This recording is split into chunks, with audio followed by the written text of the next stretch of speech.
నల్గొండ జిల్లాలో నేడు BRS party working president KTR పర్యటించనున్నారు. ఈ నేపథ్యంలో నగరికల్ నియోజకవర్గంలో ఖమ్మం, నల్గొండ, వరంగల్ పట్టభద్రుల ఓటర్ల సమావేశంలో ఆయన పాల్గొననున్నారు. అనంతరం దేవరకొండ నియోజకవర్గంలో ఏర్పాటు చేసిన పట్టభద్రుల ఓటర్ల సమావేశానికి హాజరు కానున్నారు.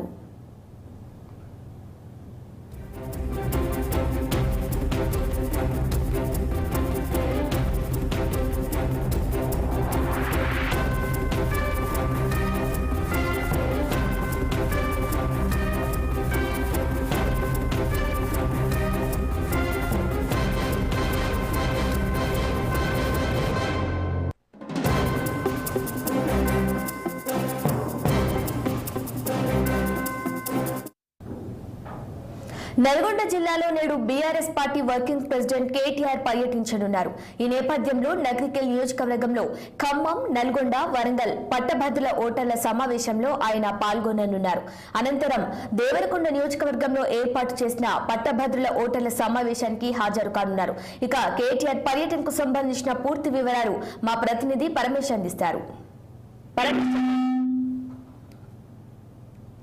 Good morning. ఈ రోజు నల్గొండ జిల్లాలో బీఆర్ఎస్ వర్కింగ్ ప్రెసిడెంట్ కేటీఆర్ పర్యటించనున్నారు. అయితే పట్టభద్రుల ఎమ్మెల్సీ ఎన్నికల ప్రచారంలో భాగంగా అభ్యర్థి ఏనుగుల రాకేష్ రెడ్డి గెలుపుకు మద్దతుగా కేటీఆర్ అయితే ప్రచారం నిర్వహించనున్నారు. అయితే ముందుగా ఉదయం 11 గంటలకు నగరికల్ నియోజకవర్గంలో ఏదైతే ఏర్పాటు చేసినటువంటి పట్టభద్రులకు సంబంధించినటువంటి సమావేశంలో పాల్గొని ప్రసంగించనున్నారు. ఆ తర్వాత మధ్యాహ్నము 1 గంటకు మునుగోడు నియోజకవర్గంలో సమావేశంలో మధ్యాహ్నం 3 గంటలకు దేవరకొండ నియోజకవర్గంలో ఏర్పడినటువంటి పట్టభద్రుల సమావేశంలో పాల్గొంటారు. అక్కడి నుండి తిరిగి నేరుగా హైదరాబాద్ చేరుకుంటారు. అయితే ఇప్పటికే కేటీఆర్ ఇది రెండోసారి పర్యటన జిల్లాలో. ఏదైతే గతంలో ఒక వారం రోజుల క్రితం అయితే నల్గొండ సమావేశంలో పాల్గొన్నారు. అక్కడి నుంచి దేవరకొండ, తర్వాతకి ఆలియా, హుజూర్ నగర్, కోదాడ ఈ అన్ని నియోజకవర్గాలు కూడా కవర్ చేయని రెండోసారి పర్యటనలో అయితే ఈ 3 నియోజకవర్గాలను అయితే పర్యటిస్తున్నారు. అయితే ఏదేమైనప్పటికీ ఈసారి ఈ సిట్టింగ్ స్థానమైన బీఆర్ఎస్ గతంలో సిట్టింగ్ స్థానమైన ఎమ్మెల్సీ స్థానాన్ని అయితే ఖచ్చితంగా కైవసం చేసుకోవాలని చెప్పేసి బీఆర్ఎస్ పార్టీ అయితే కొంత ప్రతిష్టాత్మకంగా తీసుకొని ప్రచారాలు అయితే నిర్వహిస్తున్నటువంటి పరిస్థితి అయితే ఉంది.